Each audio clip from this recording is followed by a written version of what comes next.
From Mallinhead to Mallinbeg, from Buncrana to Burtonport, Donegal again plays host to its international rally. But this year the event assumes crucial importance. After a 2-month ban on the sport, rallying is back in Ireland, but it's very much on trial. Recent serious incidents have forced the authorities to question the whole future of this form of motorsport. If the Donegal Motor Club can't prove that rallying can be safe and exciting, then the consequences may be severe.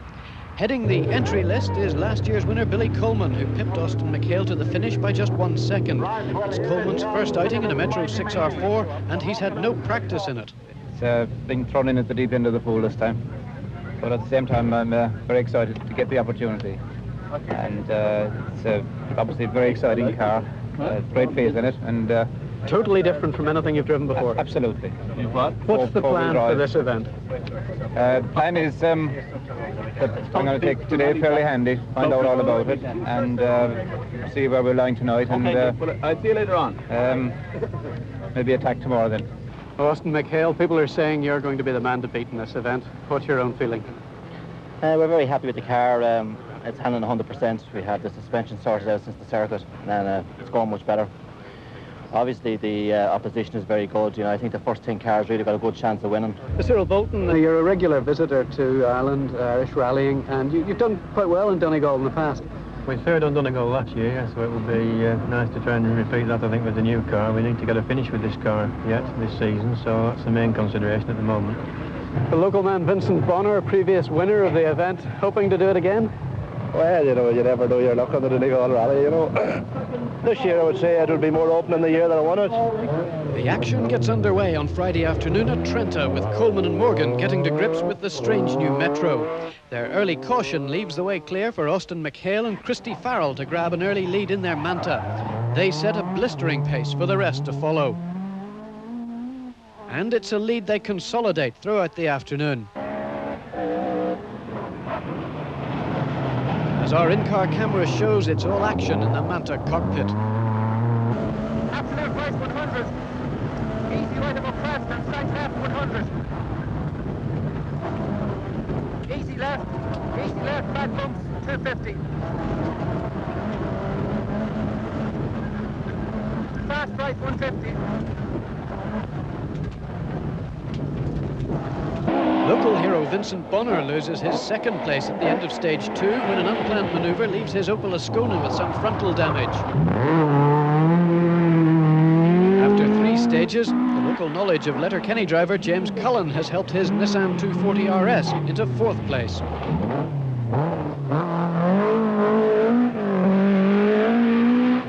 But another local man, James McDade, is hot on his heels in another Manta.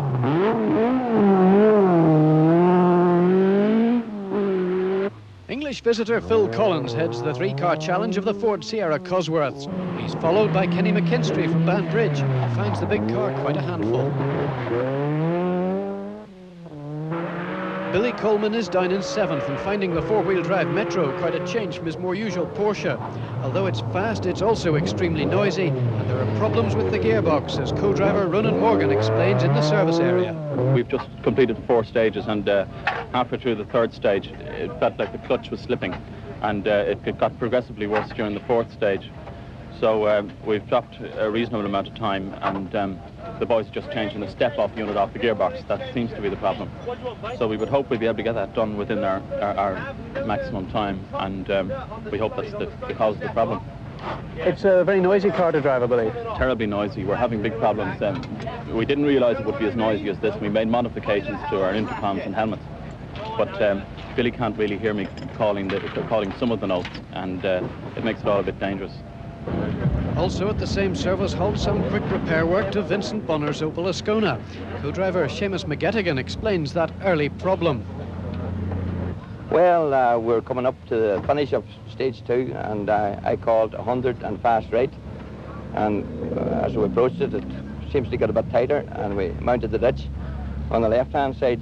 And fortunately enough, we came off the ditch, and there's a pole, and we missed it, and went back up on the ditch again. And we kind of got jammed on between 2 walls, you know, but nothing serious done, you know. But there are no such difficulties for leader McHale as he continues to widen the gap at the top. He's been the fastest driver over the first 5 stages and is about to make it 6 in a row. James Cullen is also untroubled in the left-hand drive Nissan and looks comfortable in second place.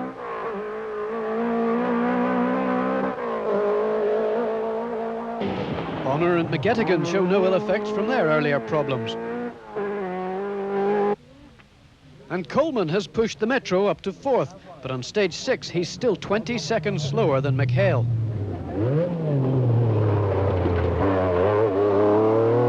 Cyril Bolton in the second of the Metros is having a steady drive in 5th place, although his version of the 6R4 is well down on par compared to the massive 400 brake horsepower of Coleman's works entry. The Red Manta of Donegal man John Connors is going well in 6th place.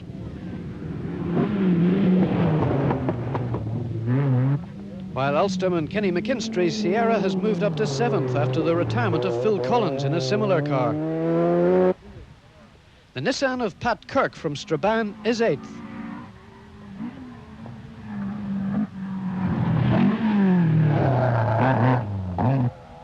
John Kennedy and Stuart Carfin from Garva show that a Vauxhall Chevette can still hold on to a place in the top 10. But a 3-minute puncture delay has dropped the Manta of James McDade and Rory Kennedy back to 10th. At the second service halt, leader McHale is more than happy with his day's work. The car itself is handling very well. We've all new suspensions in the front of the circuit. We've changed the geometry completely to suit the lightweight car, and it's unbelievable the way it's handling now. It's gone very well over the jumps and that. Well, you're about 1.5 minutes, 2 minutes down on the leader. That really wasn't anything that would have worried you. I think we're even more than that now. I think it's nearly 3 minutes. But mind you, this time last year it was about the same gap and we made it up. Saturday is traditionally the big day in Donegal, and the first obstacle is a notorious bridge on Carn Hill that has caught out many an expert in the past.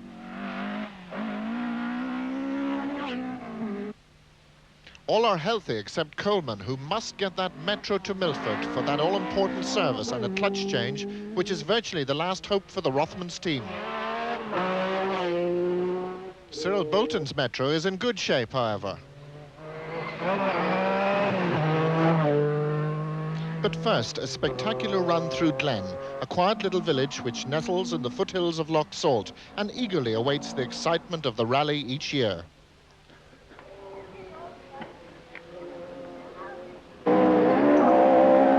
For Austin McHale, 3 minutes advantage at this stage is not enough. James Cullen, however, is delighted to be back in home territory and broadsides the Nissan spectacularly. Billy Coleman doesn't look as if he's nursing the Metro.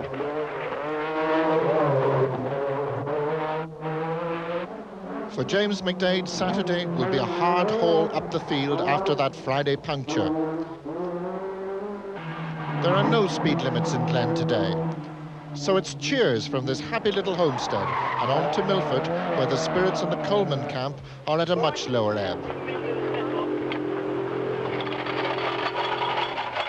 Billy Coleman explains why. It's oil leaking from the back of the engine onto the clutch, so about 25 minutes now to sort it out. Well, you're changing your clutch now in the hope that that's it, but if it's the oil seal in the engine, there's nothing you can do about it. Is that correct? Well, we're pouring various substances onto the clutch in the hope that you might bite a bit more, but with 400 horsepower, it's not easy to keep sticking, you know. And how bad is this clutch slip? Yeah, it's quite bad in the higher gears, especially the 4th and 5th gear. It's very bad. So, great shame, because the car would have gone very well. Austin McHale is sceptical of any information from the Rothmans team. Well, I don't know whether he's in big trouble or, you know, we haven't heard he's in any trouble. I don't think there's anything wrong with the car. It's probably more that the stages don't really suit them. You know, we were under orders from the start to go flat out, and we've done that. And we definitely don't intend to make the same mistake this year as we made last year. So there'll be no slacking off at this stage? No, we're not slacking off. You know, we have slackened off very slightly this morning. But last year we slackened off to about 5/10 over the start of the stages, and we made an awful blunder. But this year we don't intend to make that mistake. No. Incredibly, John Lyons is in the top 10 in a Honda Civic. Well, I did a good comprehensive recce, and no one can use the excuse that they don't know where they're going, but we all know where we're going. I spent 3 days in the stages, and I think it's all about commitment and driving, and that's why I'm here. Is it a remark on the standard of driving in international rallies? Well, I think that the standard of driving in Ireland is generally very poor. We've got about half a dozen drivers, and after that, they're also rans. These comments could certainly not apply to the leading men, as only 4 minutes separate the top 6. The big question hangs over Coleman in 4th place, but we will have to wait 2 stages to find if the Metro is cured.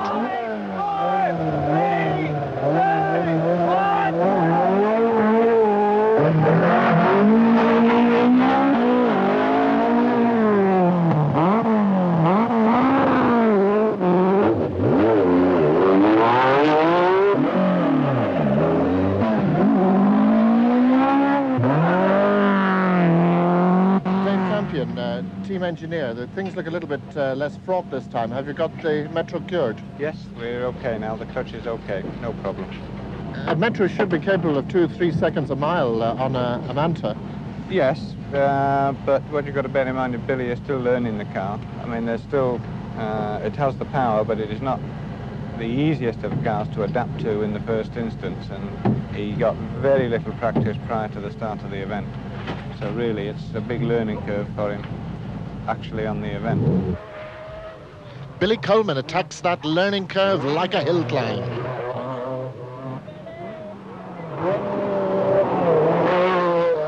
The Metro is now Coleman's baby, and his astonishing progress is beginning to rattle Austin McHale. Let's go inside Austin's car with Christy Farrell reading the pace notes.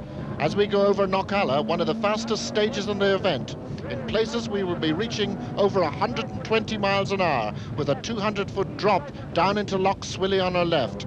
There is not much margin for error.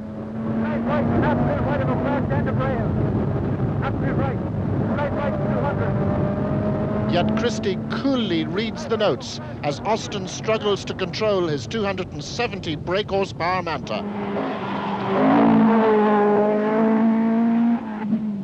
Cullen is aware of Coleman's progress, but not prepared to take him on. His present 2nd place will do nicely, thanks. Bonner has dropped from 3rd to 6th with his 2nd puncture in the event. Back inside the Manta, we are heading for disaster. As we scream downhill towards the end of stage 15, a high-speed mistake is imminent. The lead of the Shell Donegal International Rally is about to end up on a Donegal bank.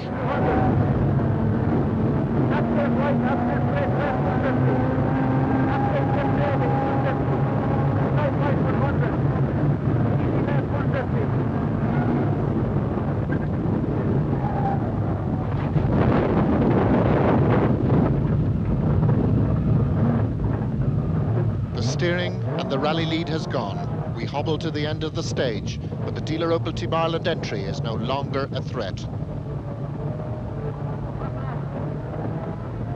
Donegal, however, is not all about superstars. Sammy Fisher keeps the Mini alive. Austin McHale has made roadside repairs, but to add to his troubles, he now has a puncture on stage 16. Louis McNairn performs a pirouette while we wait, but now we have to get past him and the other lower seeds.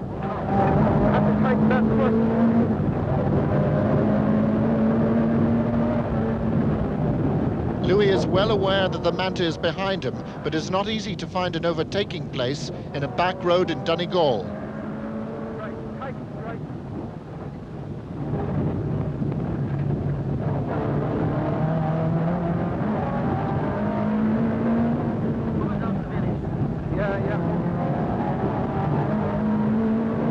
Take a deep breath, we're about to go through.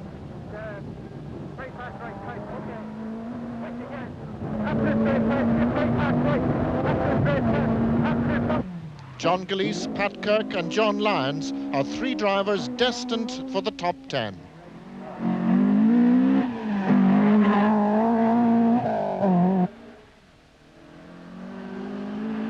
McHale, having dealt with McNairn, now has a more stubborn Paul Muldrew to contend with. Internationals are new to Paul, and maybe he doesn't know the etiquette.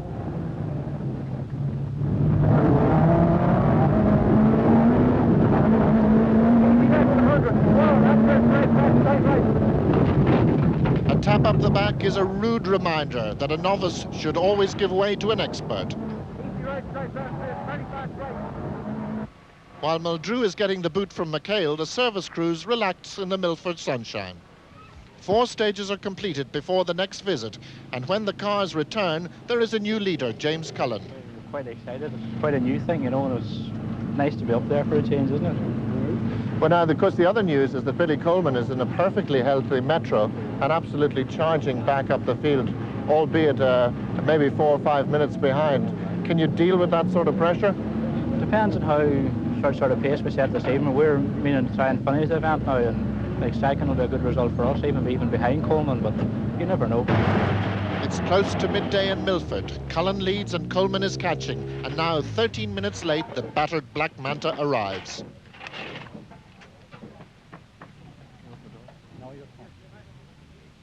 Austin, what's the situation? Are you still in the rally? Yeah, we're still in the rally, but in Knockalla, about 2 miles from the end of it. There's a slight left over of crest. It was all gravel. But out on the road was loose gravel. So we slid off and up along the bank, and the front of the car went up along. We burst the ready end and burst the tyre. We dropped about 12, 15 minutes, I think. I don't know how much exactly. So we're still there anyways, you know, and we'll see if we can get out without losing one over maximum levels. We'll see what happens. Was it a frightening moment? Not really. It happened so quick because I could see the corner coming down into it, and I didn't expect loosening, and the recce was no loosening, so I don't know how I was after getting there now. It's desperation in Donegal for the Tarmac champion. The ever-enthusiastic crew clamber all over the Manta in an effort to keep their hero in the rally, but only Tarmac points can now be resurrected. Knockalla at its scenic best greets the new leaders, James Cullen and Roy Kernahan. But they can bask in their new glory for only a short time as Coleman has closed the gap. Bonner is up a place to 5th, but a rear puncture is about to put paid to that.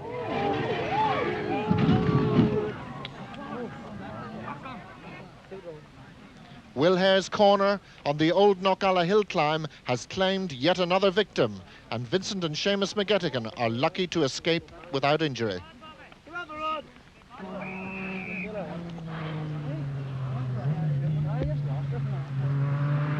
Third place crew, Cyril Bolton and Derek Irvine, passed quietly.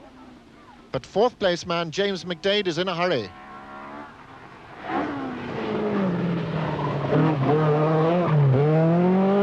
If you're a former winner of Donegal, there is no shortage of assistance. And amazingly, Bonner's Bentascona will rejoin the rally.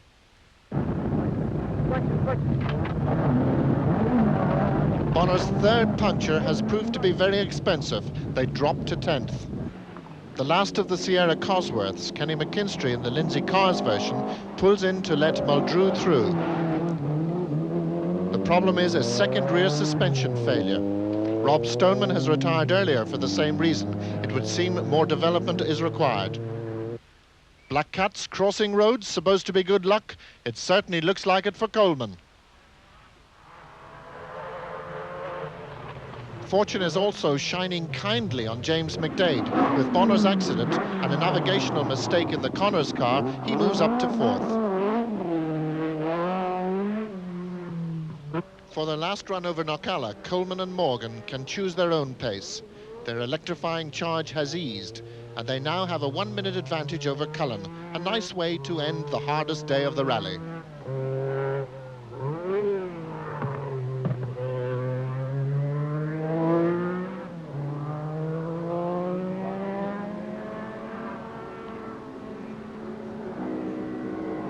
It's the evening rush hour at Knockalla, and as the inhabitants make their way home for tea, Brian Much gets caught up in the traffic.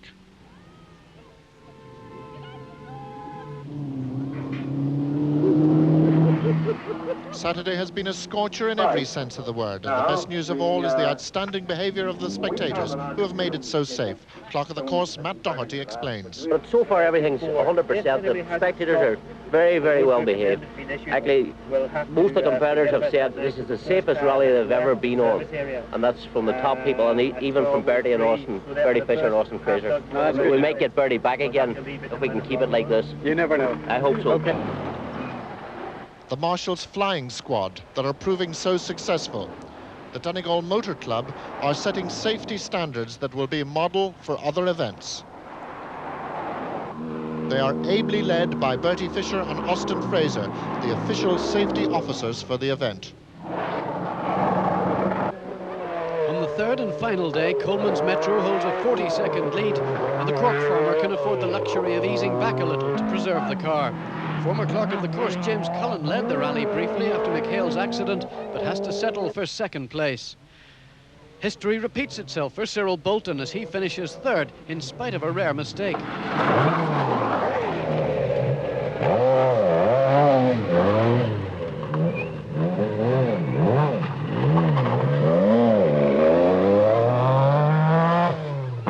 Fourth is James McDade, still hanging the tail out, getting caught at the same junction.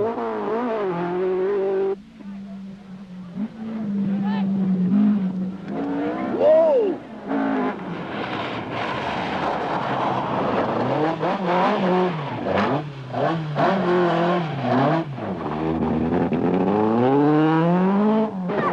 The Atlantic Drive stage is John Connor's home ground. Setting the fastest time there helps his Manta to finish fifth.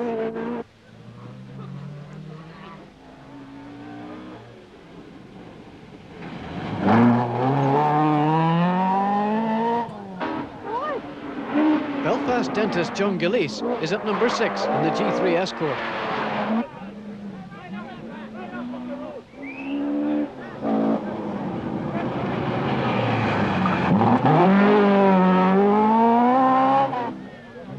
The much battered Ascona Vincent Bonner is 7th and still thrilling the crowds.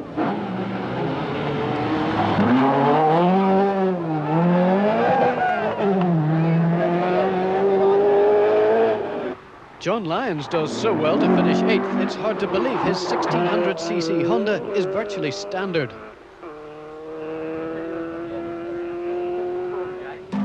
Pat Kirk from Strabane brings his Nissan home 9th.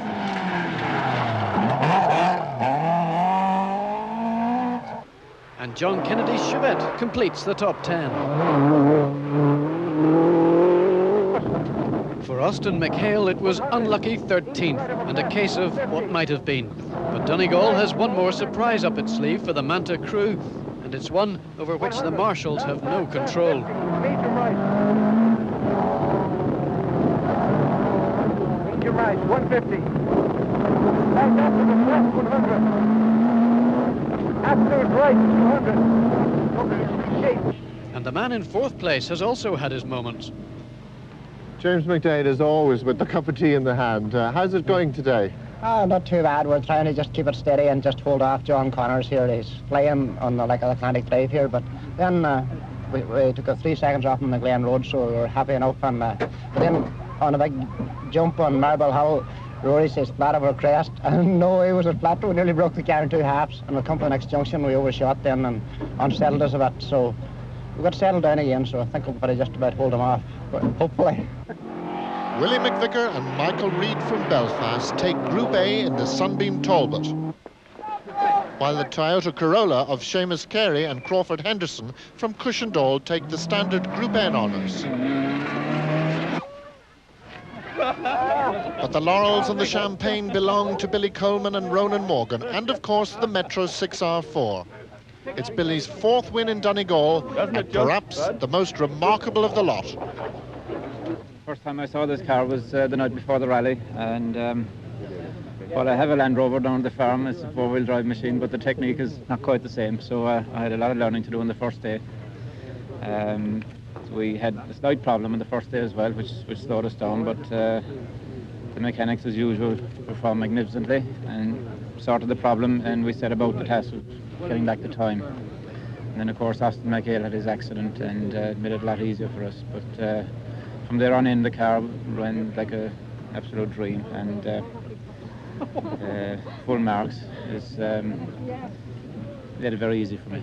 The creature comforts inside the car were very difficult. It was very noisy and very hot, so we had a lot of problems with Billy hearing the pace notes, but we eventually overcame those problems and made it a lot easier today and for the second half of yesterday.